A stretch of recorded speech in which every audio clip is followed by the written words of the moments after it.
Hello, everybody, and welcome back to Talking About Birds, the only Cardinal podcast that is about to become just a podcast about birds.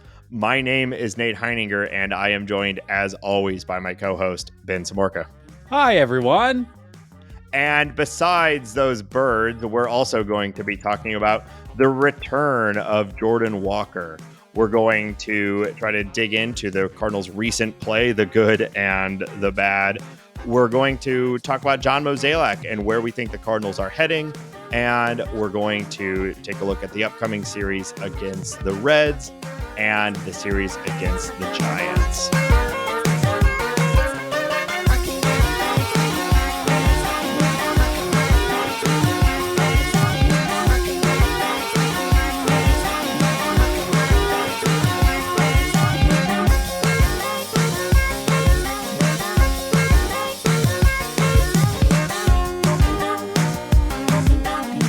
If you have an idea for the opening bit, tweet us at Talk About Birds.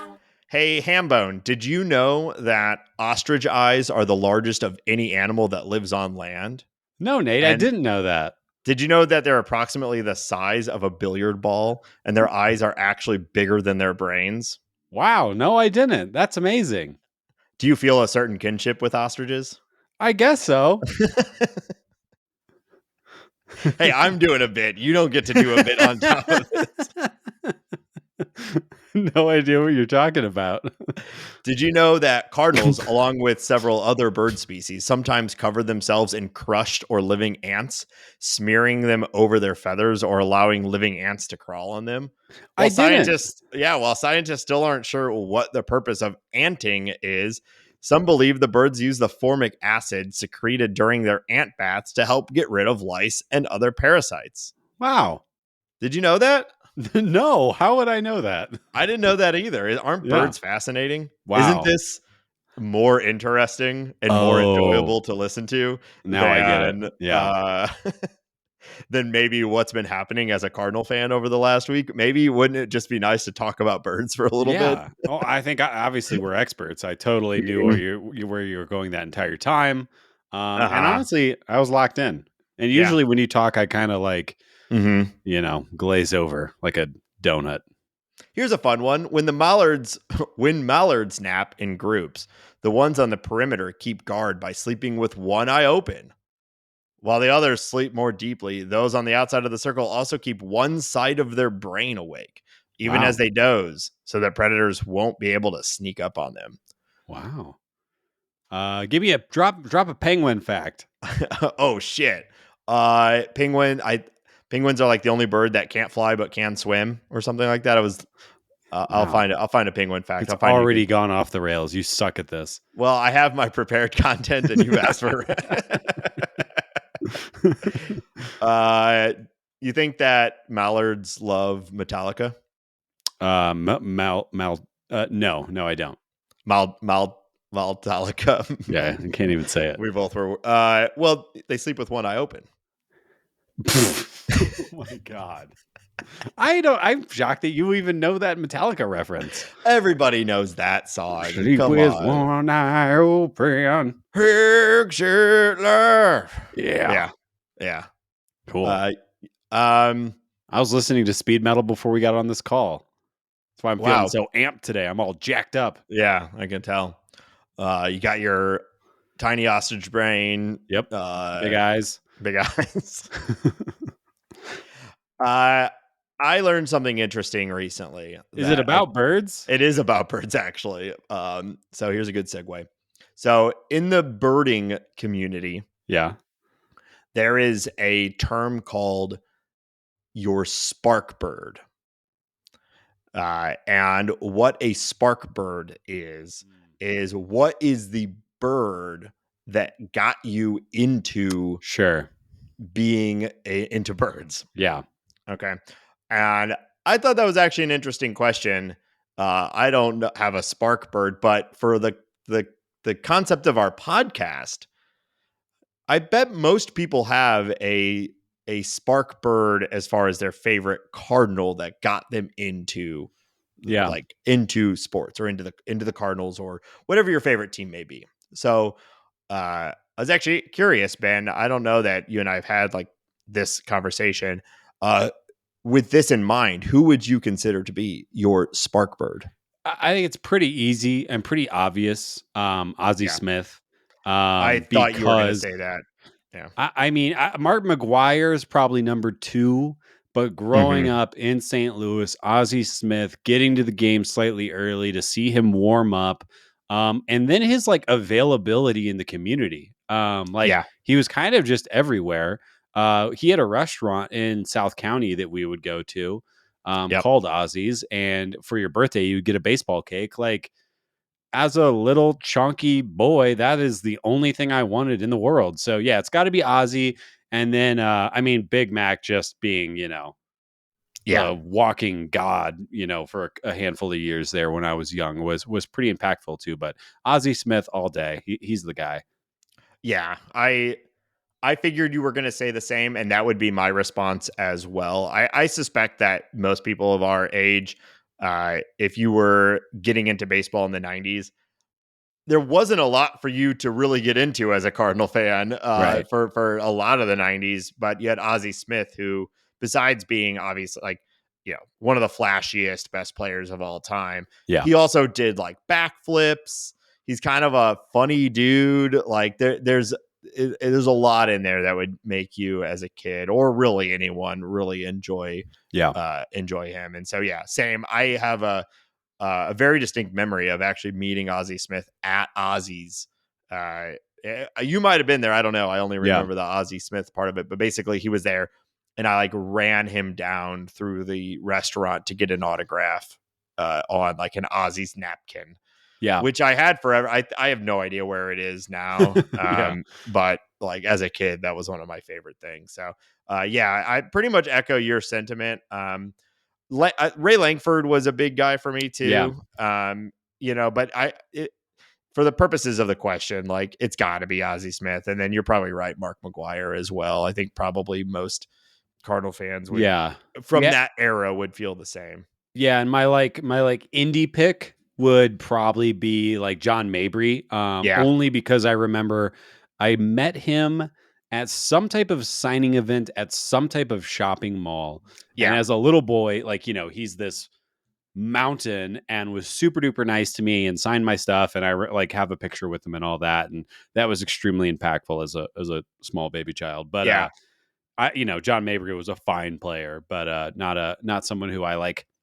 Honestly, I think of him more as being a hitting coach than a right. baseball player at this point. But yeah, impactful none the least.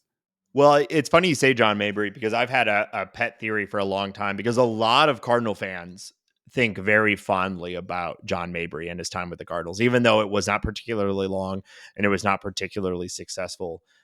He wasn't bad, of course.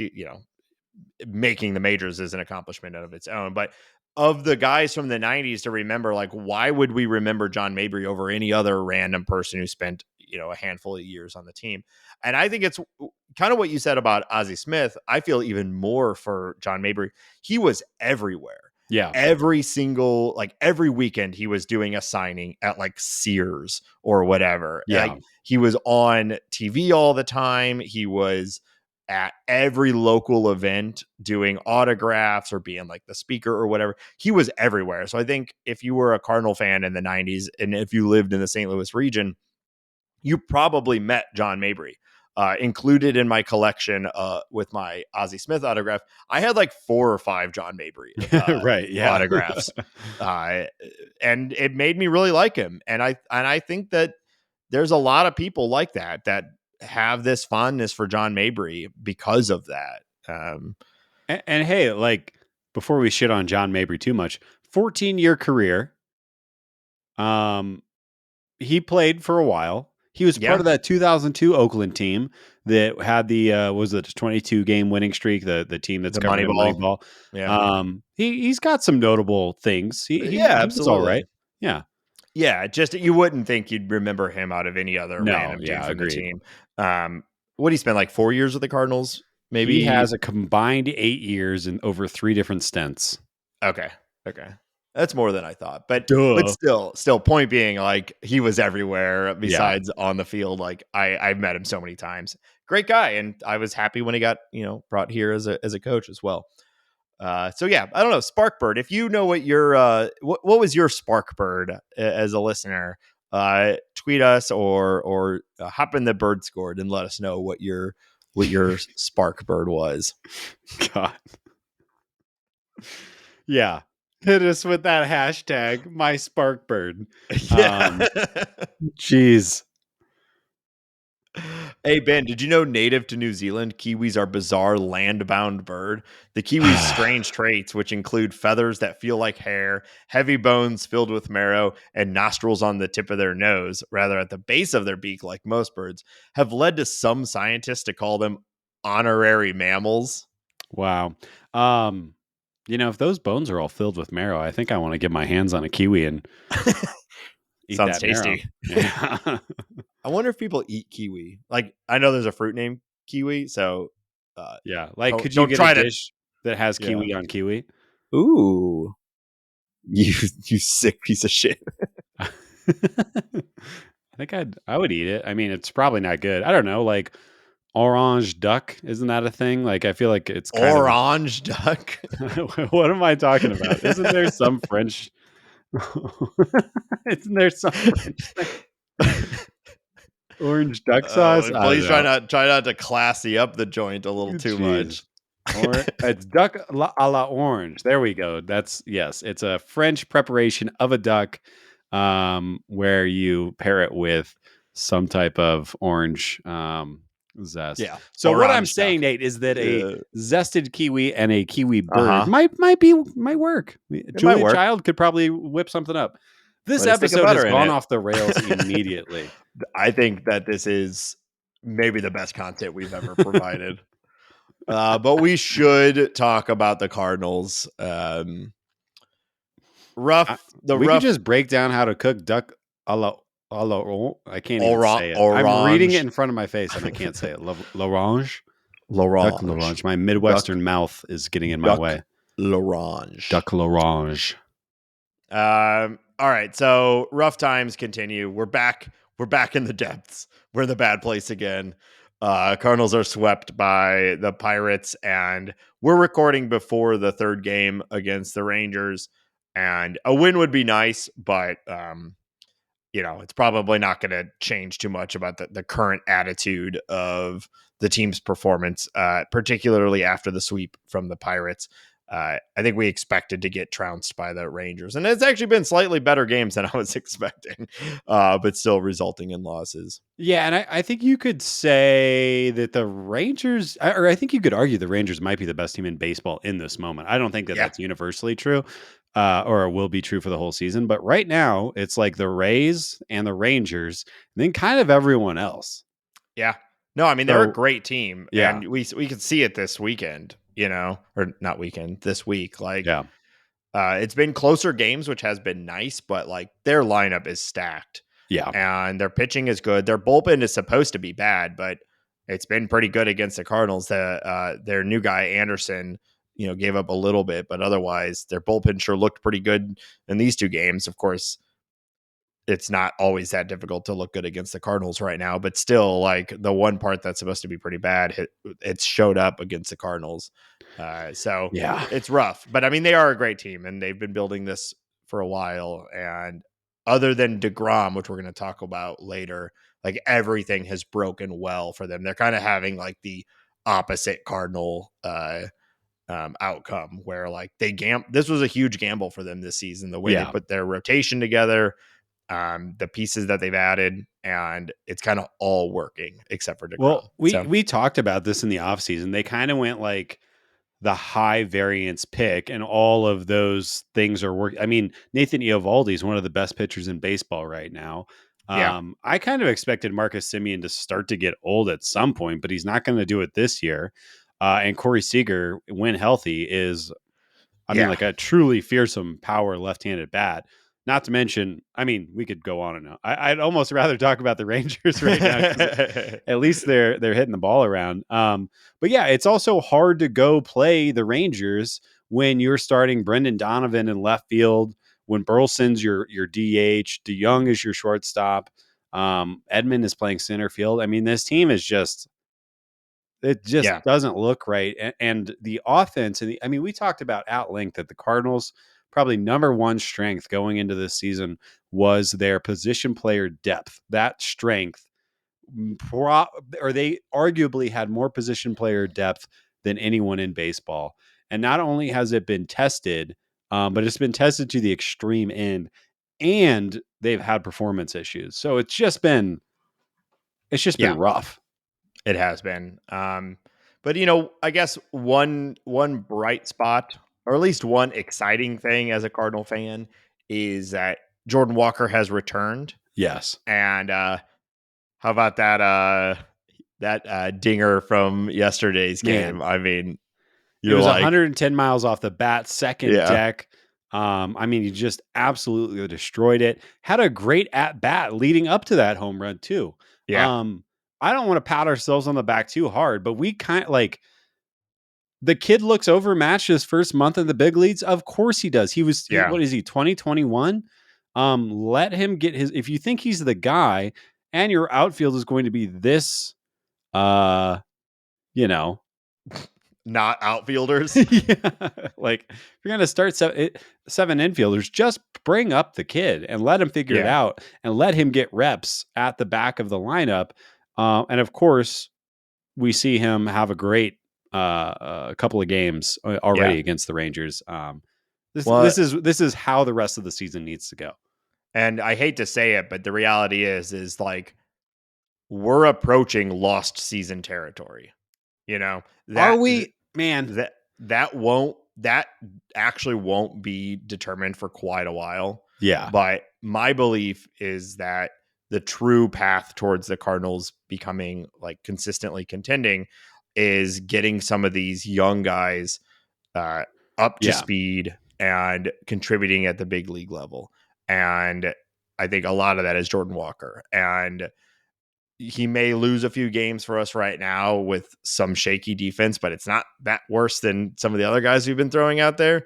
And the quicker we can get Jordan Walker up to the elite hitting level that everybody knows he will be, like, the better this team is. And while I disagreed with it firmly at the end of April when he was sent down, or early May, you could at least argue that, like, there were other options and his defense was shaky enough that, like, they didn't want to lose a single game because of him, because it was still close. I get that. But right now, I know it's only June and 7.5 games back. There's the 7-game series against the Brewers. Like, all it takes is a really good run and the Cardinals are right back in it. But I don't think they have a really good run without something happening like Jordan Walker becoming elite, because, like, there's too many gaps on this team right now and you need somebody stepping up.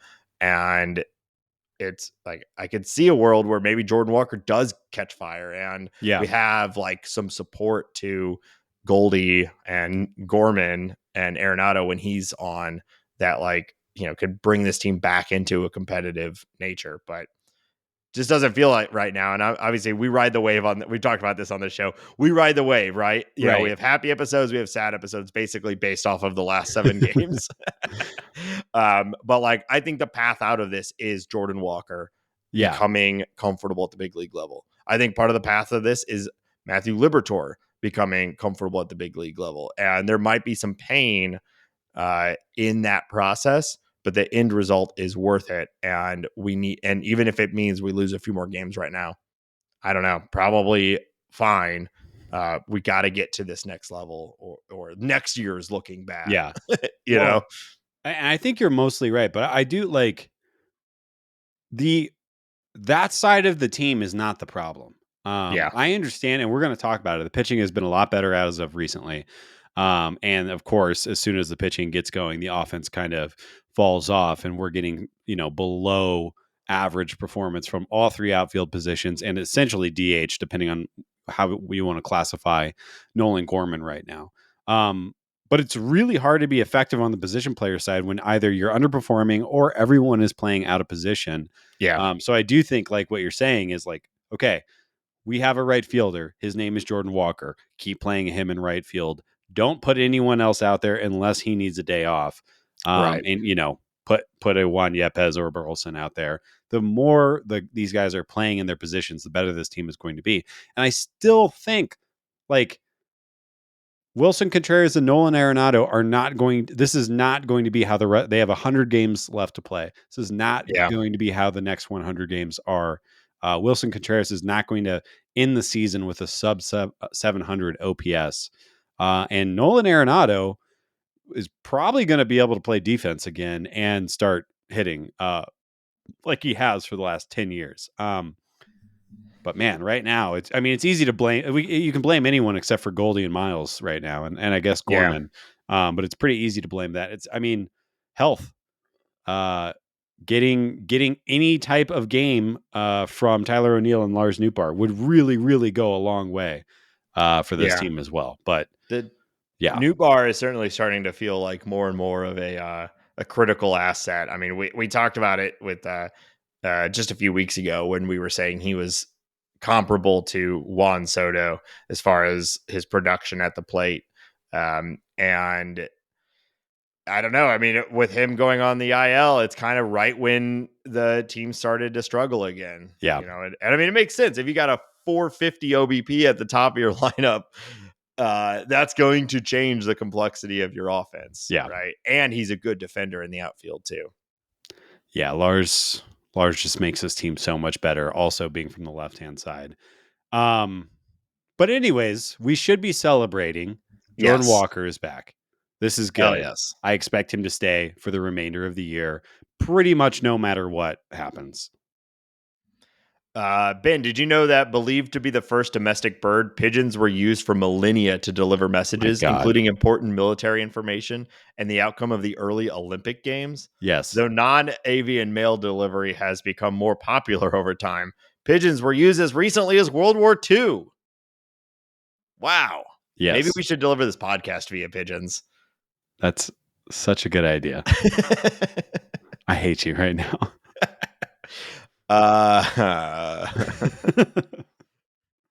Feels like an improvement. Okay. Yeah. What else is going on? So we also had Luken Baker. Luken Baker. Famously, who was Chandler Redmonding a couple of weeks ago. No. Chandler Redmond was Luken Baker-ing.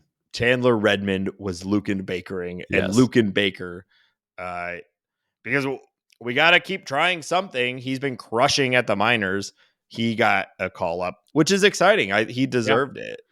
He's been an absolute beast at the minors, and there's a clear opportunity for playing time in the majors. So he got the call up.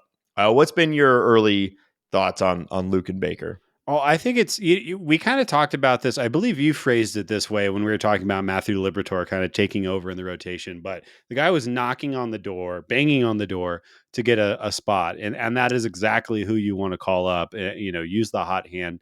Yeah. And Luken Baker was doing that plus, he's got a 165 WRC plus in AAA right now, 18 home runs.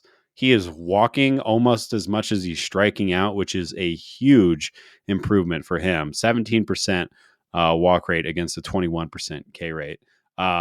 So either he is on a hot streak of a lifetime, he has figured something out, or he has just progressed beyond AAA and he just obliterates that competition. So I think it's a good move for the Cardinals. I'm happy that they're doing it. Unfortunately, Luken Baker is really only first base or DH, but I think we have DH at bats right now, especially with all the injuries I was just complaining about. I guess the thing that could be frustrating is that if you're a Juan Yepes fan, this kind of blows up Juan's spot on the roster as far as his primary use case, or at least how I think the Cardinals should use him. Obviously, he can play outfield too. But I think it's great. Ride the hot hand, and hey, maybe he'll lighten up the clubhouse, hit a couple of bombs, get sent down. Who knows? But like you said, the Cardinals need to do something different. This is something different. Also, I know he's not ancient, but always root for a 26-year-old rookie, and especially someone who's 6'5", 250 plus or whatever. I just love the big boys. So Let him go He up and mash and see what happens. he fits the beef boy mold that My this team goodness, he has. is large. Yeah, like Yeah, I know.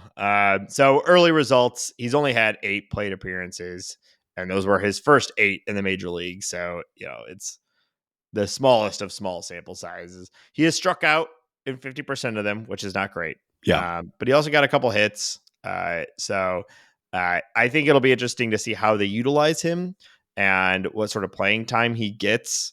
But it's fun. This is a guy that has been calling for a call up since this season started, basically, and hopefully he can transition some of those minor league results into yeah. something useful for the major leagues. And we don't need to get too deep on this right now, but I think that it should be noted that Luken Baker was not on the Fangraphs Cardinals top prospects write up this year. Not even an honorable mention. Yeah, So I think I'm not saying that he like read that and put that on his locker and gritted it out and got up here, but I think it's kind of fun, the idea that this guy who's kind of forgotten about it in the Cardinals system for all the reasons we were kind of chatting about, like broke it, knocked down that door, came up and yeah. hopefully contributes again at a very slightly advanced age. But yeah, I love it. I love the whole story. I hope good things happen.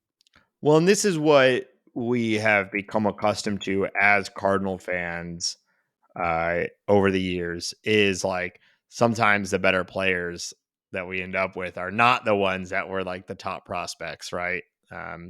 Now, like what is that? Why does that happen? Is it like we're just bad at like people are bad at identifying prospects, or Cardinals are good at developing people who don't necessarily have the profile that you're used to being successful? I don't know, but it is interesting that happens pretty regularly. Yeah.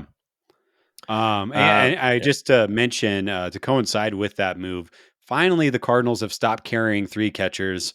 Sorry, Tres Barrera, but it wasn't making sense. It didn't make sense until this yeah, move happened. I'm not necessarily happy to see Barrera back down, but I'm happy to see that spot is actually going to be used now rather than yeah, playing with a 25-man roster for the last few weeks, which yeah. confounded me at the beginning and still confounds me. And I was reading an interview with John Mozeliak earlier today, and he didn't even really want to answer that question. So it's gone. It's over. It's in the past. I'm happy about that. Yeah, we can move on from that. Finally, some good news that I think we talked about the importance of Newbar. I don't think this person's importance can be understated as well, although the offensive profile is different. Dylan Carlson has started his rehab. I know offensively, like it's been up and down, but he's still incredibly young and he's a fantastic center fielder. And I think there could be some stability brought by having someone like Yeah. Carlson in the lineup and Tommy Edman not playing center field every night. Not that Tommy Edman has done a bad job. Like he like there's no fault of Tommy Edman when we say we would rather have Carlson in center. Tommy Edman has been doing a fine job. I can't imagine what it's like to have to be No. sometimes the starting shortstop, sometimes the starting center fielder, sometimes the second baseman. What a ridiculous thing he's doing for this team. Yeah. But Yeah. anyway, Carlson, like I'm excited for the potential to have him back. Yeah, the stability I think is the prime word there. I will say, like, and maybe I'm just feeling a little down because of the poor baseball that's been played the last 6 days or so. I just don't know what to expect from Dylan going forward. I know. Yeah. Um, I don't know. Maybe he's going to do a Tommy thing, and maybe he's going to cut down on the switch hitting. I don't know. I just I'm feeling a little underwater as far as Dylan Carlson and optimism are concerned Yeah. right now. But having him back is obviously good because at least he's a real outfielder, like you were saying. Yeah. And Ben, while most parrots only learn around 50 words, some African gray parrots have been known to learn hundreds. Yeah. Einstein, a brilliant African gray parrot at the Knoxville Zoo in Tennessee, can say almost 200 words. Yeah. So, Cool. like Einstein was able to rise above expectations and Oh learn my over God. 200 words, Dylan Carlson may be able to rise above I expectations and think become a learning fantastic. words is a misnomer. These birds don't know with any context or what they're saying. They're just little recording devices that repeat back, but they don't. Does it They don't. matter? Yes, that's a very distinct difference. I can Yeah. speak Japanese like out Okay. loud if I was Present it. reading it. But I have no idea what the hell I'm saying. It's absolutely worthless. I don't think people think parrots know what they're saying. I I'm just think trying to it's put parrots on notice. It's like I not think that we all impressive. know Yeah. they're not like talking to us. They're not but I think the I think idea is it's people can sound impressive like that they birds can. better than birds can sound like people. Huh. Yeah, fuck them. You're right. We are better at talking than birds. You know what? I didn't know that we had to pick a side here, but I think it's pretty impressive. Yeah, it's really quite amazing. I think we got to send a bird to the White House, if you know what I mean. Hey, Hey, I actually don't know what that. I don't know. All right, moving on.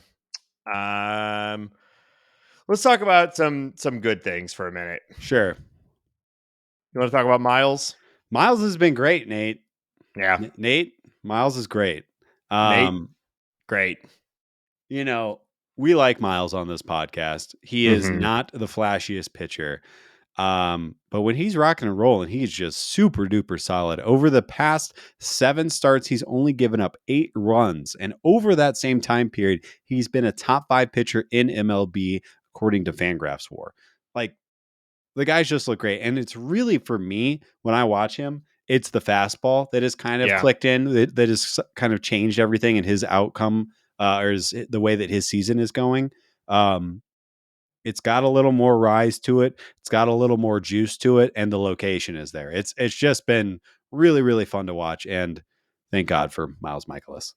Yeah, it makes sense too, because remember earlier in the season when he was truly struggling, it was like he was just throwing like an 88 mile per hour fastball with no spin right down the middle and getting crushed over and over and over. Like, his stuff needs to be perfect, or it's just he's a soft tossing righty. Right. You know, it's sort of the same thing Waino's running into, but Miles has made the adjustment. Although Miles can get more velo behind it than Waino. Don't get me wrong. I was going to say the fastball just velo alone has, I thought, looked as really as good as we've seen him. Yeah. In a Cardinals uniform. I'm kind of like trying to think back on that, but no, I think he's looked great. And the results are there. Also, he never walks people, which makes watching his starts, tremendously more easy. Well, sometimes you got to saddle up, put on your cowboy hat, and throw strikes. Cowabunga, dude. Cowabunga, dude. That's big cowboy energy right there. That is big cowboy energy. So Miles has been good. And Jack, I think some of the results are still not totally there, but you have an interesting data point on Jack's performance, if you want to share that. Yeah, and I think I'll say it, and then I'll say, I guess, what I was going to think. But Jack has been performing over the last 100 plate appearances, which again is really only a couple of starts, but we'll take it. He has dropped his xWOBA from 410 to 262. And if you remember, I don't know if you care, but xWOBA, it's really just trying to calculate overall offensive performance against him based on StatCast data and other things. But he's getting close to cutting that number completely in half. I think that we probably owe Jack, if he's successful this evening while we're recording, probably owe him a deep dive of his own to kind of peek into what exactly he's doing different. But that's huge.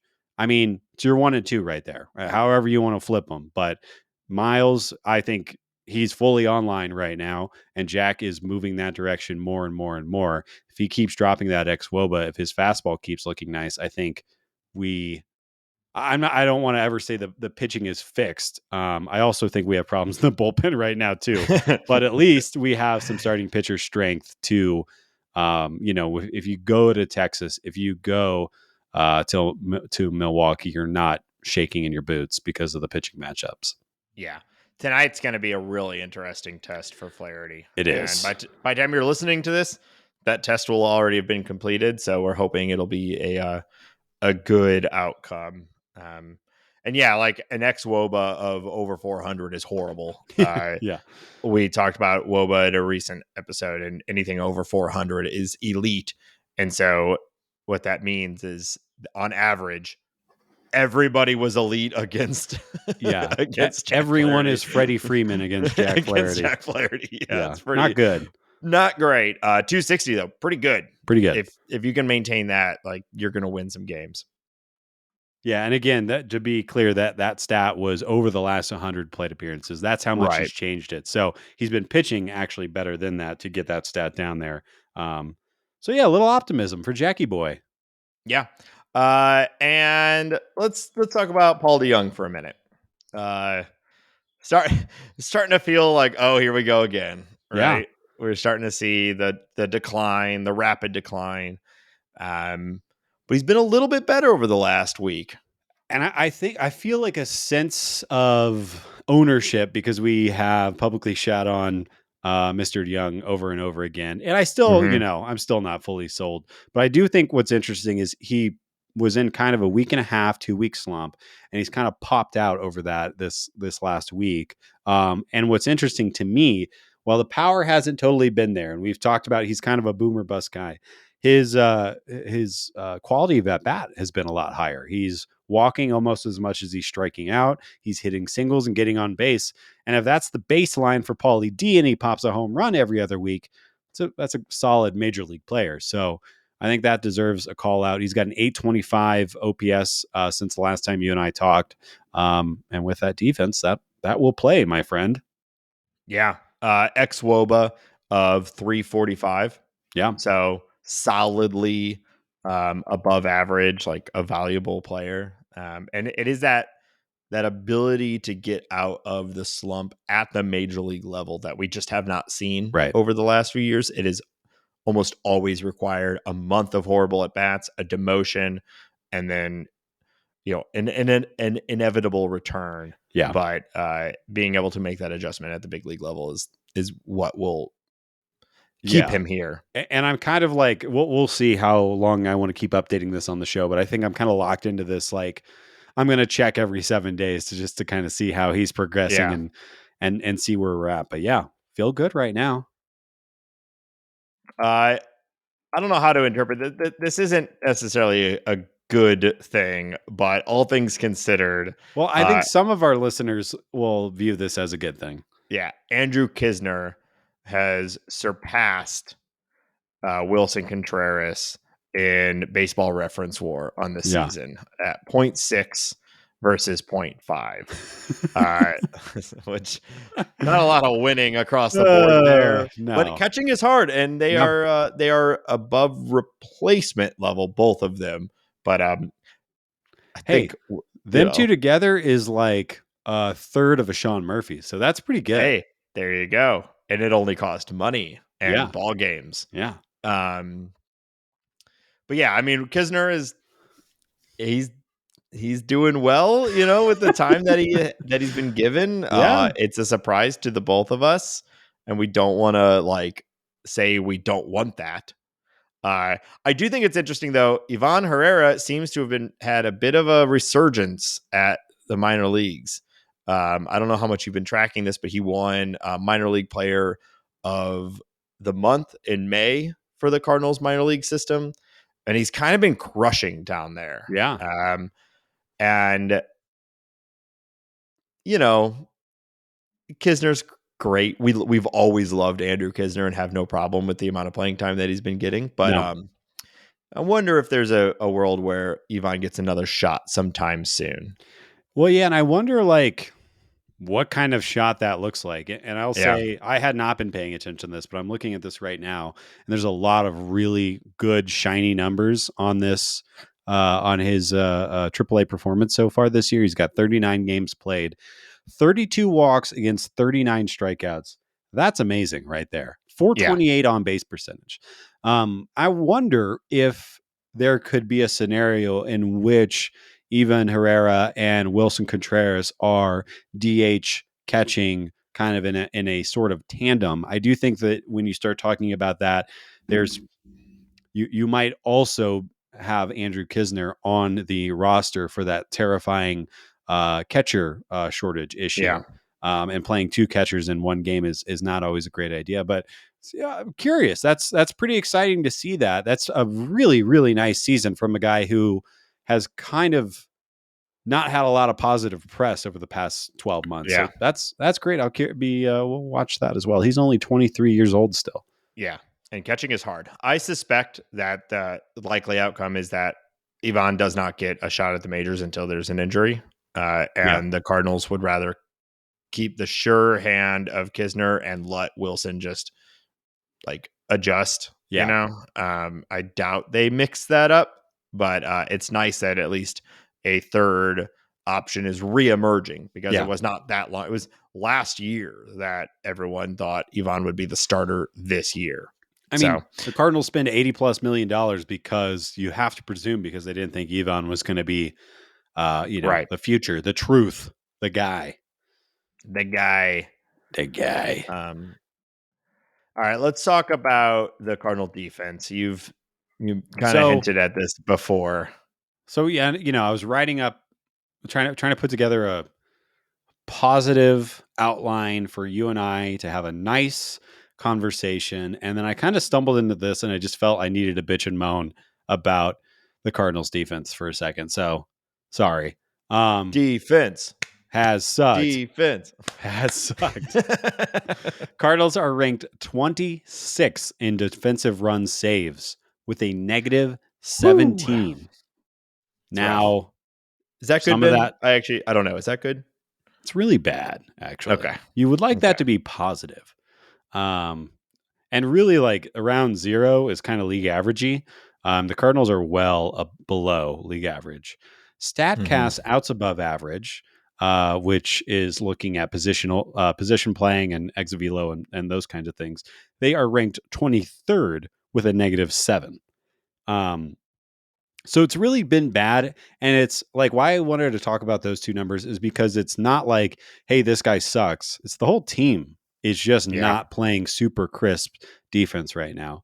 And I'm going to pick on Nolan Arenado only for the reason that he is probably the most stark example, because over the past 10 years, by defensive WAR on Fangraphs, he's been the 5th best or most productive player on defensive WAR.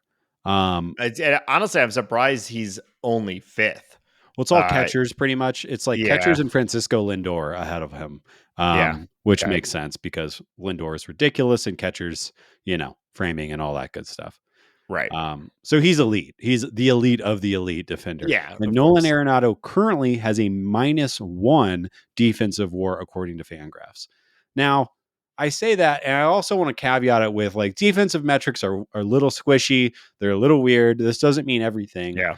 But still, this is what we're watching right now. And this is just another, when the Cardinals talk about giving wins away, when they talk about not playing crisp baseball, my viewpoint on that is that this is a huge version or a huge problem in that, shitty salad of poor play. This is the vinaigrette on top of that shit salad, like I just said. Hey, Ben, did you know that some swiftlets, appropriately named edible nest swiftlets, build nests almost exclusively from their hardened saliva? The saliva nests are considered a delicacy in some countries. In China, they are most frequently used to make bird nest soup, and one of the most expensive foods in the world, despite having little flavor and no real nutritional value. That is vile and disgusting. Good for you, Chinese folks. I do not want to try that for myself. Just seemed appropriate considering, we're talking about a shit salad or a shit salad. We've got a saliva soup. I think I'd rather have the saliva soup. Between shit salad and saliva soup? Yeah. Yeah, I think there's a pretty clear choice there. I don't know. Some Especially people... if it's some weird bird that's spitting all over the trees. I guess I'd rather have that than human. At least some people consider it a delicacy, Yeah. Sure.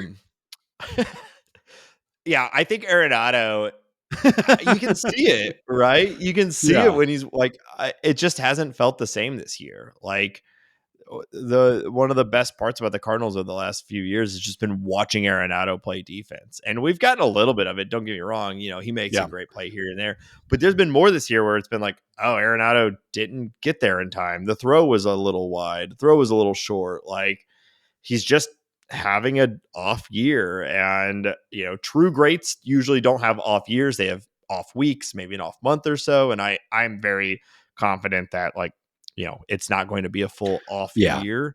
But, like, it is interesting that it's not just his plate approach. It's also his defensive approach has struggled. Yeah. Yeah. And like, to expand on what you're talking about, like one of the greats isn't going to have an off year. Probably not. I also think that Arenado is the type of guy that can have an off half. The entire first half cannot be great, and he can turn it around and still get to his numbers and production, all that, because he is that type of player that can just be the best player. He can win an MVP. We saw it. Yeah. We saw it this year already, and he almost won an MVP last year. And in some metrics, like, he maybe should have won over Goldschmidt. Like, we all, of course, support the Goldschmidt win, but, like, Arenado was as deserving as Goldschmidt last year. So, and we saw it just like 2 weeks ago, where Arenado is like, oh, I got to make up for the month of production. Let me do it all in 2 weeks. Right. And then now he's doing the same thing. He's chasing the low and outside pitch. His plate approach has diminished again. And we're seeing the exact same problem that we broke down like a month ago. At defense, I don't begin to understand, like, what sort of conditioning and like work goes into maintaining that high level of defense. Like a plate approach, we have a lot of data around, like, identifying what the problems are. I just have to imagine that there's some degree of these things are connected, and failure at one leads to failure at another. That's a kind of a common narrative-y thing, that you'll hear. And that is also what I think is being echoed a little bit in other conversations around the team around consistency and playing time and stuff like that. So Arenado struggling at the plate, so it's in his head, and that makes him struggle at defense, which then makes him struggle at the plate. And it's this sort of vicious cycle. Yeah, it's just it doesn't look right. I can definitely tell you that. But like, the way I feel about Paul DeYoung is the exact opposite of how I feel about Nolan Arenado. Like, he'll figure it out. It'll be fine. Yeah. He'll get there at some point. It's just not what we're used to seeing. And it's stark when somebody's who we know can win the MVP and who is the best defensive third baseman, over the past 30 years or so. It's just strange. Yeah. Yeah. And the unfortunate reality is that, like, this is another factor in why the Cardinals are bad this year, right? Like, we talked about the pitching has been bad. We've talked about the inconsistency of the hitting, and defense, which has been one of the team's strengths for the last few years, is also struggling. Yeah. So it's like we know the Cardinal offense has the potential to be good, and at times has been in the top of the league, and we have that to lean on. But there's just not a lot that makes you feel comfortable about a sustained run this year. But shitty NL Central, you never know. The talent is there. Know. Like the players are there. I'm not writing it off. I'm probably sounding more negative than I intend to be on this episode. But these bird facts keep bringing me back. So yeah, me too. Well, we've got more to talk about, and including more compelling, interesting bird facts to entertain you and delight you. But before we do that, we want to remind everyone that this show is listener supported.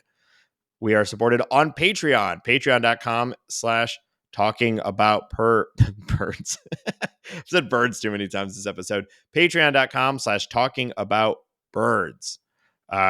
Patrons of any level get access to our private Discord. We call it the Bird Squad. We're having a good time in there chatting about the Cardinals. If you're looking for a space outside of Twitter or whatever your social media is that you want to go to, and you can talk to other fans and listeners of the show, the Bird Squad is where it's at.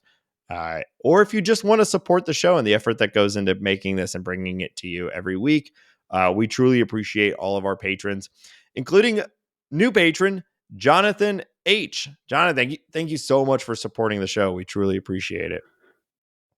Ben, where can people find us online otherwise. Yes, John, thank you so much for your contribution and joining the Bird Squad. Talk About Birds on Twitter. You can follow us on Instagram at Talking About Birds. You can email us questions, thoughts, musings, complaints, rants, talkaboutbirds at gmail.com. We're on Spotify, so check us out there if you prefer to listen to us on Spotify. We got a TikTok. We're doing all kinds of TikToks. The video didn't record properly, so we didn't get our TikToks out last week. I hope we get No TikToks this TikTok. week because I felt very lonely without having to check my view count. Yeah. And actually skip everything I just said and go straight to talkingaboutbirds.com. Once again, that's talkingaboutbirds.com. Talkingaboutbirds.com.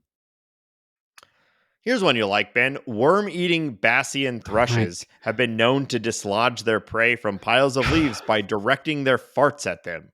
The excretion of gas shifts the leaf litter on the ground and apparently provokes worms to move around, revealing their location. I feel like you have a similar approach to what? Getting through crowds, exerting your dominance. Yeah. Proposing to your wife. Yeah. You think I fart into the ground and people react to that? Yeah. Bird. I'm going to if say you right want to now, jump, if you want to jump a little higher. Yeah, there are too many birds.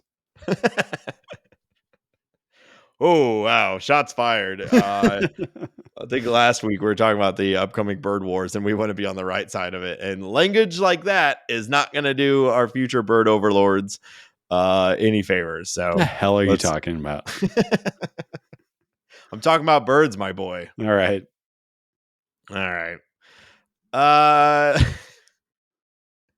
So there was so what do we do now, right? Where do we go? What are the Cardinals going to do? There was a longer interview with John Mozeliak in the Athletic with Katie Wu.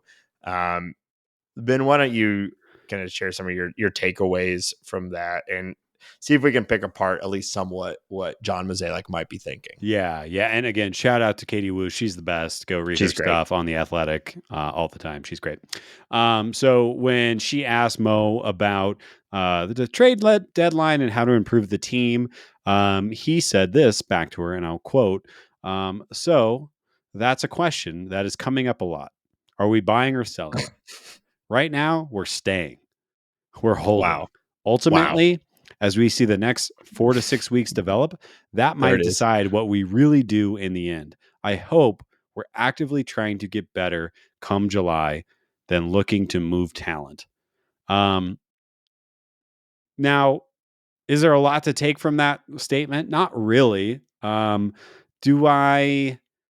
I understand the ideology that you should wait until the trade deadline to make a move because you have more time to evaluate your team and therefore pivot one way or the other, buy or sell, and presumably hold as well. But I think, like we were just talking about, the Cardinals have an extremely weak division. They're underperforming their stats. We can look at this team with not that great of a lens and really see them a bounce back, a regression to normal is likely to happen. We can also look at this and say there's a big glaring issue on the pitching side. And the Cardinals not only need pitching help now, but they need it in the future, maybe even more than they need it currently. So I think it's a little disappointing. I understand the thought process and the methodology, but I think the Cardinals should go acquire a cost-controlled pitcher and they should pay for it. And that, if that's Dylan, if that's Alec Burleson, if that is some combination of top prospects that aren't named Jordan Walker, I think that it's worth exploring pretty much all of those. We see the logjam when healthy. I don't know. That's kind of my 2 cents on that. I also think, like, do the Cardinals have the depth to trade from right now is another fair question. And with all the injuries going around, I don't know the answer to that. Yeah. It is a challenging problem. Mozeliak's, generic response is not that surprising and frankly accurate, right? Like they're holding and they'll make a decision until it's closer. And I think while I agree with you that like they should go and do something now, I think probably every fan agrees with that. Uh, you know what they say, Ben? It takes two to tango, Wow. and unless you're willing to significantly overpay, something we've never seen the Cardinals do, most teams are going to wait until the deadline to sell because that's when they can really drive up the market and pit teams against each other. So even a team like maybe the Marlins or the White Sox or the Guardians, I know Bieber is a popular, Yeah. even though I don't necessarily think that's a great idea. Like these teams are either close enough to contention, like the Guardians and the White Sox both probably consider themselves outside chances at their shitty division, so they don't want to trade until it's necessary. And then other teams are thinking, I'll just wait till everyone wants to buy, and then I can run up the prices, right? So even if Mozeliak went out and said, I'm going to go acquire a starting pitcher right now, uh, I don't know that there's much options out there right now, other than you could go to someone and blow them out of the water. Yeah.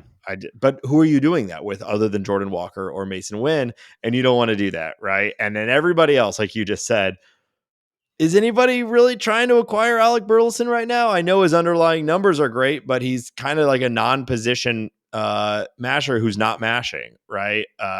Is anyone trying to acquire Yepes right now? Same problem. Luken Baker, same problem. Moises Gomez, same problem. It's like it's these guys that have these high ceilings, but also like basement level floors that Yeah. like I don't know that teams are looking to trade their aces for. So I don't know. It sucks. It's tricky. The I guess the move was not getting here in the first place, but now that we're here, I don't know what the option is. Yeah. Giolito And had a good start the other day, yeah, but again, he's White Sox. interesting. Tarek Skubal is Yeah, coming back right now. yeah, And they're also there. This could be some messaging to the clubhouse. Like, you guys got 4 to 6 weeks. Tell me is this yeah. team worth adding to or not? It And did. It was the first time I heard him say, uh, in the position to be moving talent, yeah, which is his like super benign way of saying selling, right. right? He will never say sell. Yeah. It is not the Cardinal way. No. But if they do decide to sell, there's a few interesting options. Montgomery might be able to get you something. Your favorite player, Jordan Hicks, might be able to actually right Yeah. now. You probably get something good for Jordan Hicks. Yeah. There's some options, but Yeah. I The obviously Cardinals need don't a want. Paul DeYoung. The Cardinals need to make some choices. Yeah, yeah. Um, Obviously, I would rather them be buying and going for it. It's always more fun to go for it, but you know, it would be interesting to see the Cardinals as sellers. But they never do. Even like 16, 17, 18, when it was like clear they're not going to make the playoffs, or at least it felt clear. They still were like, nope, hold everything, yeah. hold and see what happens. Yeah. Which is what I think they should do right now. I just Yeah. am annoyed by. Well, here the follow up question. Katie Wu asks, "How would you evaluate the starting pitching so far, and how confident are you in this group going forward?" Mozeliak responds, "I think you would agree that we definitely got beat up for not doing something about starting pitching. I can say, without naming names, the majority of the pitchers we did chase are currently on the IL." Now Got that him. yeah, now that doesn't justify why we did it or why not, but my point is it wouldn't have helped. Now this comment obviously makes me enraged with fury, but that's not the reason I wanted to talk about it. It's more just like saying this out loud, I think is important for me and my sanity and Mozeliak and our whatever you would call our relationship that me and him have and you Cardinal fans have. Like, Well, ultimately, I thought we had a great relationship, Ben. yeah. John, get out of here. Oh, two Johns again. Oh my God. Uh, uh yeah, I don't know. I don't know what to make of this. It's it's The funny. I Cardinals mean, just look like a it's a shit very show funny. right now. Yeah, it's a very funny thing to say. Like, well, even if we did sign him, it wouldn't have worked anyway. Our problems are way deeper than that. Yeah, right. Like, I mean, it is true. Like, everyone that we wanted him to sign is on the IL right now. It's like Yeah. Eovaldi and Gray that the Rangers signed. They gobbled up the ones that are staying healthy, but they also signed everybody. So they've Yeah. also lost DeGrom. So yeah, I think like, like sure, Mo, say whatever you want. Pablo Lopez was very available. There are other pitchers that yeah, are very available, and yeah, really anyone was available, for the right price. So it's like good job at targeting pitchers who are likely to be injured. Pitchers are yeah, always likely to be injured. Acquiring any pitcher is going to come with that risk. Like, what are you saying there other than yeah. like, here's like, I actually look pretty smart because every single pitcher in baseball is injured right now. Is that like, what do you, Yeah, I think he's accidentally like roasting himself and his yeah, organization because he's saying that like even if we had signed these guys, we would still be in this shitty situation. yeah, So like, don't worry, nothing would have helped. right. This was inevitable that we were bad this year. Yeah. Like, okay, so then there's a deeper root cause problem here, and I'm slowly holding a mirror up to John Mozeliak saying like, I wonder what the bigger problem is here. I wonder if there's some core, team development issues that we need to address. Yeah. Maybe the fact that we've not developed an effective starting pitcher in like a decade is maybe the bigger problem here. But I don't know. What do Yeah. I know? I'm It, just a guy with a bunch of bird facts. yeah, you sure are. It's just, it's such a shitty way to kind of look at the situation. And to telegraph that to your fans is massively annoying. I mean, Rich Hill would have been a Yeah. contributor on this team. Like there are, I don't know. I don't Well, phrasing it that way is infuriating, yeah. but I Why do bother if understand they're what all he's going to saying. get hurt? Yeah. Yeah. I Yeah. mean, he is right. Like, he's not wrong in that exact statement. If we had signed Rodon, we'd be in the exact same position as we are right now. Yeah. If we had signed DeGrom, we'd be in the exact same, like, he's not incorrect. It's just that's not what we're looking for. No, we're not. We're not looking for you to be like, see, I told you. Yes. I told you doing nothing wouldn't work. Right. Or I told you doing nothing would be bad. I don't know. I guess I still don't. I don't know. He's just patting Yeah. that individual decision, patting himself on his back for not doing that one thing. Right. So, anyways, Yeah. Woo. Mo is Mo. Yeah, and acorn woodpeckers store acorns by drilling holes in trees, fence posts, utility poles, and buildings, and depositing massive numbers of nuts. Wow. They've been known to store up to 50,000 acorns, each in its own tiny hole in a single tree called a granary tree. Isn't that fun? That's 50,000 cool. acorns. Can you believe it? Yeah. It's a Yeah, I lot. can. It's a lot of nuts. It's a lot of nuts. Are acorns nuts? uh, Truly don't know the answer to that question. are acorns nuts? Acorns are botanical nuts of oak trees. They are Okay. not a common allergen. Okay. Wow. Anaphylaxis, a severe allergic reaction due to contact with acorns, would be very rare. Can this That's be the nice. last episode? I think it needs to be. Good. If this doesn't inspire someone to hit the Build a Wit tier of our Patreon, then I Yeah. don't know. I don't know what else we have. We're pushing them for sure. Should we talk about the upcoming series? What do you want to talk about? Yeah, let's do it. Okay. Upcoming, the Reds are coming to St. Louis for 3, and then shortly followed by the Giants coming to St. Louis as well for 3. Those Reds, man, we were kind of talking about in the Bird Score today. They're doing things that are fun. Ellie De La Cruz was just recently called up. Yeah. Unfortunately for them, Nick Lodolo goes down with an injury, so we won't be seeing him for likely the rest of the year. But Ashcraft and Green. Those are still two power arms. They, I don't know. They have a little more talent than their record. Or I mean, their record is better than the Cardinals right now. But they're an interesting team. The Cardinals should beat them, but playing right the way they are right now, I'm not feeling great.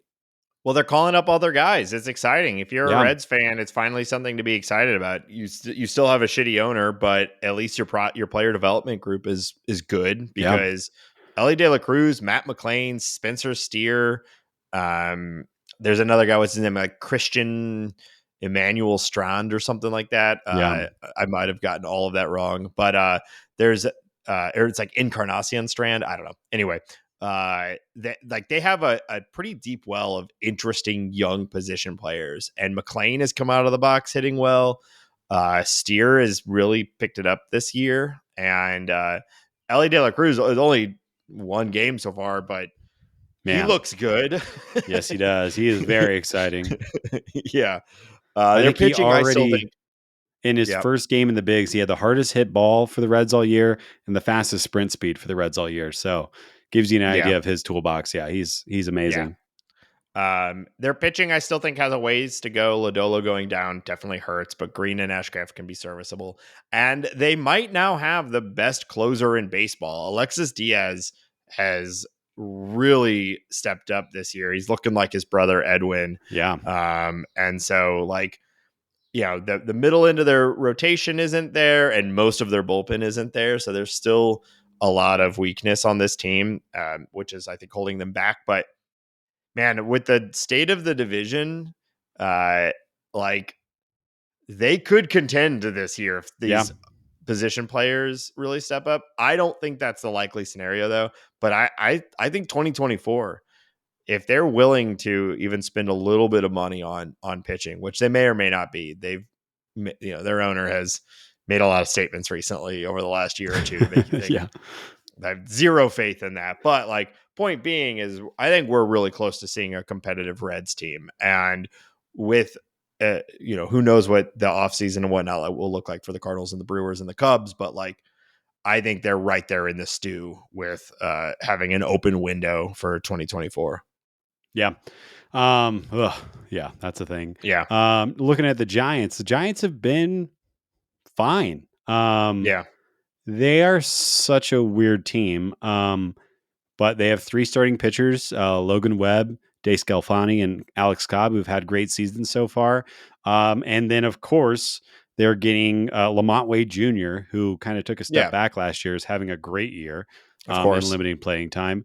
Tyro Estrada and JD Davis are playing close to all-star levels right now.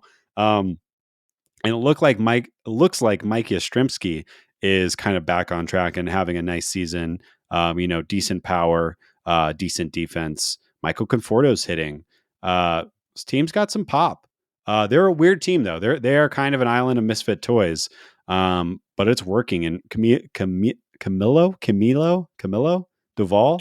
Yeah. Jeez. He has kind of turned his season around and is looking like one of the better closers in baseball. They got Tyler Rogers and John Brebbia. I mean, they're a very solid baseball team. They are playing exactly 500 right now. Their Pythag is basically exactly 500 now. But when a 500 team comes to St. Louis, it's hard to really feel super confident right now. It's going to not be an easy series, I don't think. Well, when you are the worst team in the NL by the record, at least, every team is coming in better than you. Yeah, it's not fun. At least it's at home. I've said this before earlier in the season. I feel like the Cardinals always get trounced in at the Giants' home park, and it just never feels like a good series. Playing the Giants at home, I think the Cardinals are far more effective. So yeah, we shall see. Yeah. I'm out of the prediction game. I'm no longer predicting after the sweep against the Pirates, I'm no longer saying things like this should be a good series for the Cardinals. Yeah. Fair enough. So, yep. All right, let's run through some updates from around the league. Yeah, so we already talked about it, but the Reds called up their top prospect, one of the best prospects in baseball, Ellie De La Cruz, who we will get to see firsthand here very soon. Hopefully him and Jordan Walker can duke it out for two 6'5" plus monsters that are going to be running the NL Central here for the foreseeable future. Pretty cool.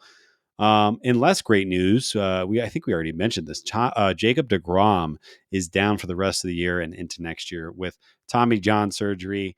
Obviously, super disappointing. One of the best players in baseball when he's healthy.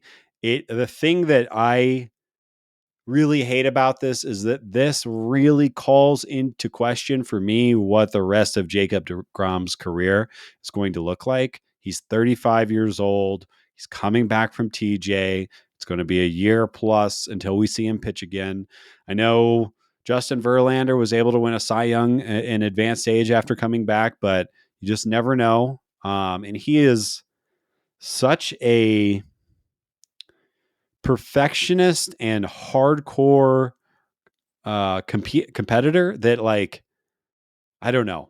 I don't know what's going to happen. I just really hope we haven't seen the last of Jacob deGrom, and I really hope he's able to pitch at the level that he can pitch at after the surgery. Yeah, super bummer. Yeah. Baseball's better when your stars are playing, and he's the best pitcher on the planet. There is no question. Like, if you could pick one pitcher right now who's healthy to pitch a game for you, it's Jacob deGrom. And I think guy. it's like 6 steps, and then you get into like a whole bunch of other guys that you would pick. Yeah, speaking of other guys, Alek Manoah, former Cy Young candidate for the Blue Jays, which is why this is newsworthy. I think I predicted him to win the Cy Young this year. I predicted him to take a step forward. You did. Yeah. He's being optioned down to rookie level for the complex league, basically to figure it out. It's one of those things where it's just not going the way it's supposed to go. In that division with that team in their position, he just needs to turn it around. But big news, Manoah going down. I think he'll be back. I don't think he's going to win the Cy Young anymore this year, but I still think he'll be an effective pitcher. Yeah, I mean, it's a total collapse. It's crazy. The final nail in the coffin was his start. I think it was yesterday. He gave up like 6 runs before getting 1 out, and then was optioned like 6 hours later. Yeah, it's rough. I didn't pick him as my pick because I'm better at that than you, and I totally saw this coming. But yeah, it's very surprising. We're big fans of the Blue Jays, talking about other birds, and I hope that he can come back healthy, or like come back effective. Yeah.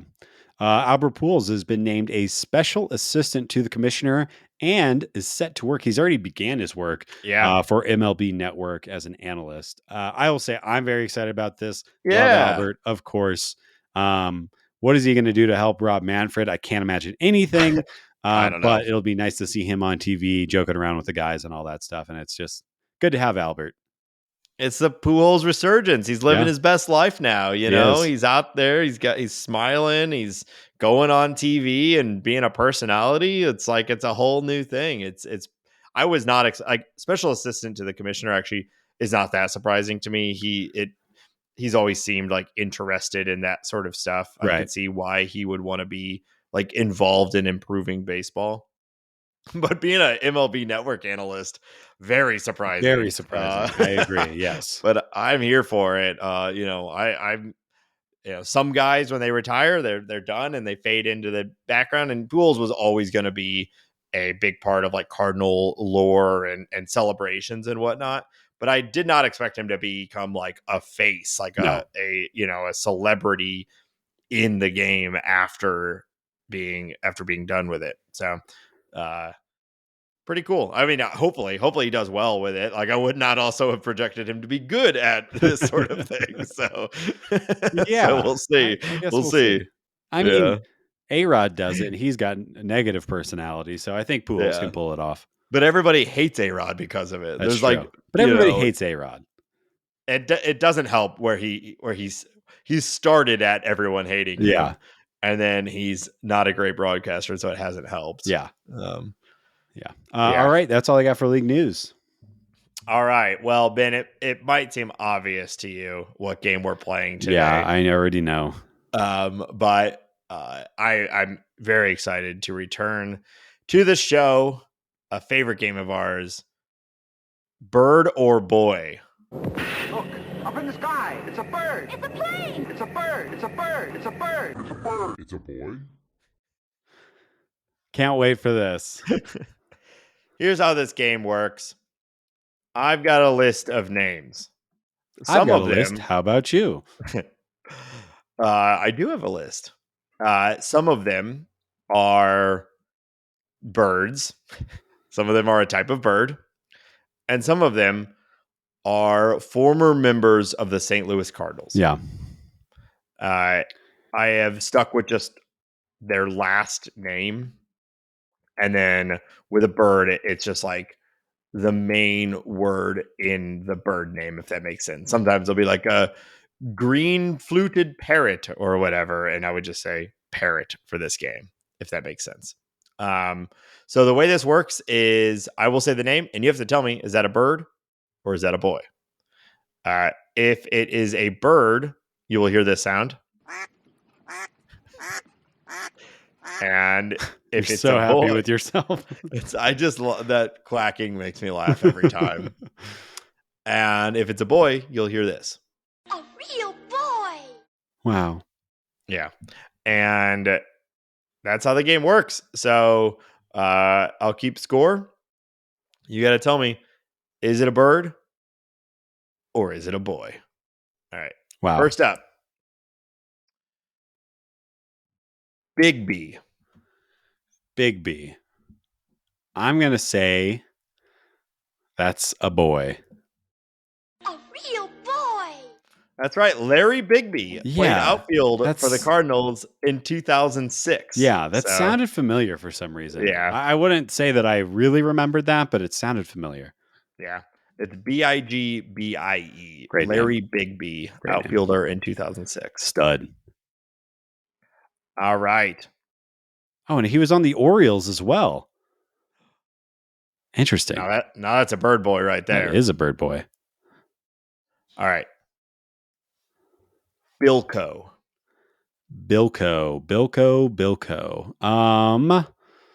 It sounds like a last name. It sounds like an insurance company or something. I'm going to say a boy. A real boy. Yes. You are on fire right now. Let's go. Steve Bilko. Yeah. Played first base from 1949 to 1954. Who could forget Steve? Who could? All right. Glasscock.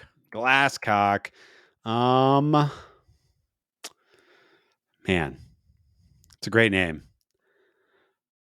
I am going to say that's a boy. So why would you? Real boy. Wow. Yes. You're on a roll. Hell yeah. All right. So you'd have to be an idiot to name a bird Glasscock. You would have to be an idiot. Stupid. All right. Dick Sissel. That's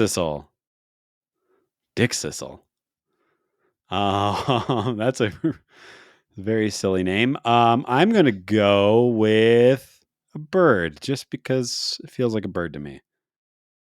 Yes. Man, years of playing this game and it's all coming together. I'm metagaming the shit out of you right now. The Dick Sizzle is a small seed-eating migratory bird in the family Cardinalidae. It breeds on the prairie grasslands of the Midwestern United States and winters in the Central America, Northern Colombia, and Northern Venezuela. It is the only member of the genus Spiza. Through some sources list other supposedly extinct species. Supposedly extinct. Wow. The grand conspiracy. All right. Moving on. Wingo. Did a wingo eat your baby? Trey Wingo, sportscaster from St. Louis. So I know that there is a surname with Wingo. I'm going to say that's a boy. A real boy. Let's go. Man, I'm good at this. Ivy Wingo was the catcher. Wow. For the St. Louis Cardinals, or a catcher for the St. Louis Cardinals from 1911 to 1914. What an insane name that is. Ivy Wingo. I know. It's pretty cool. All right. Ivy. All right. Ivey. Hardhead. Hardhead. Never met a man named Hardhead or a woman or anyone. And I've met a lot of people. Yeah, most of them. People love to meet me. Yeah. I'm going to say that's a bird. Yes.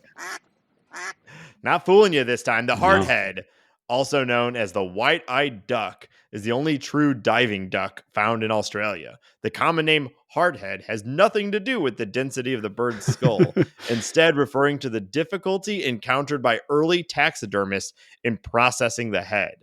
Hardheads are found in wetter coastal regions of Australia, particularly in the southeast, but are known to disperse as far afield as New Guinea, New Zealand, and the Pacific Islands. I just realized this is a baseball podcast and you're providing more detail and context on the birds than you are the baseball players. Yeah. What do you want? What more? This is what I bring to the table. You suck. All right. Bullweg. That's a great name as well. Bullweg. Where would Mr. Bullweg be from? I don't think anywhere. I think that's a bird. A real Damn it. boy. Got him. All right. Don Bullweg. It's an amazing name. Played first base for the Cardinals in 1950 to 1951. All right. Sounds like a guy. Waddell. There is definitely a minor leaguer in the system right now whose last name is Waddell. But this is only major league players, right? Yes, I believe so. So here's a little peek behind the curtain. Two of my favorite Googles. List of all birds. Yeah. And list of all St. Louis Cardinals. Okay. And so this, I pull from the Wikipedia page. I do not believe it is pulling from the minor league system. Okay. But I'm not 100% sure. I think if it was pulling from the minor league system, the article would be infinitely long. Yeah. Because 100 years of minors. But okay. I'm going to say it's a boy. That your thing didn't help me at all, but let's see. I decided you'd find it interesting. A real boy. Ha. I don't know. Maybe he is in the minor system right now. Brandon Waddell. Isn't he? He pitched in 2021. Did he? For the Cardinals. Okay. Yeah. Well, I was sort of right. Wow. I do not remember his big league appearance. Doesn't Waddell sound like a bird name though? Because they waddle? Yeah. Yeah. There's the black-throated Waddell over there. Yeah, I mean, I guess so. Weirdo. Apparently he's retired, by the way. Bye. Well, may we always remember his bird-sounding name. Waddle, waddle. Last one. Lofarina. Well, I want there to be a loaf-shaped bird named Lofarina. I think that is a boy. Damn it. The greater Lofarina, also known as superb bird of paradise or greater superb bird of paradise, is a species of the Paradisidae bird of paradise family. It was considered the sole species in the genus until in 2017 it was recognized that there were 3 species. Wow. All right. That's exciting. Well, Ben, there were 9 total. You got 7 of 9. Yeah. I had a hot start. You did have a hot start. I think that's been your best performance in Bird or Boy. Yeah, I'll take that for sure. Yeah. So congratulations. Congratulations to everyone who listened this far into this episode. You did it. It's almost done. You can resume whatever you were doing before this. Yeah. Because I assume most of our listeners sit in a blank room staring at the wall while they listen to our content. Yeah, you plug your phone up to the hi-fi there. Yeah. So we're going to be releasing our podcast on vinyl records here soon. The sound is just so much better. Yes. You know what I mean? Oh, it can't be. The warmth. The warmth of the vinyl. That's what you want. Yeah. Yeah, so good. I feel like if we made a vinyl record of our podcast, the needle would break the moment it touches it. Electrocutes the listener. This is an accursed disc. Okay, well, if you enjoyed the show, again, consider joining our Patreon, patreon.com/talkingaboutbirds. I hope you enjoyed the shtick this week. God. Remember, what's your spark bird? We'll be back next week, hopefully after a good series against the Reds and the Giants. And remember, tell your moms, tell your dads, tell your friends, tell some birds. Put a little note on a little bird. See where that bird goes. Yeah, smart. Yep. And until next week, go Cardinals. Let's go Nuggies. Nuggies.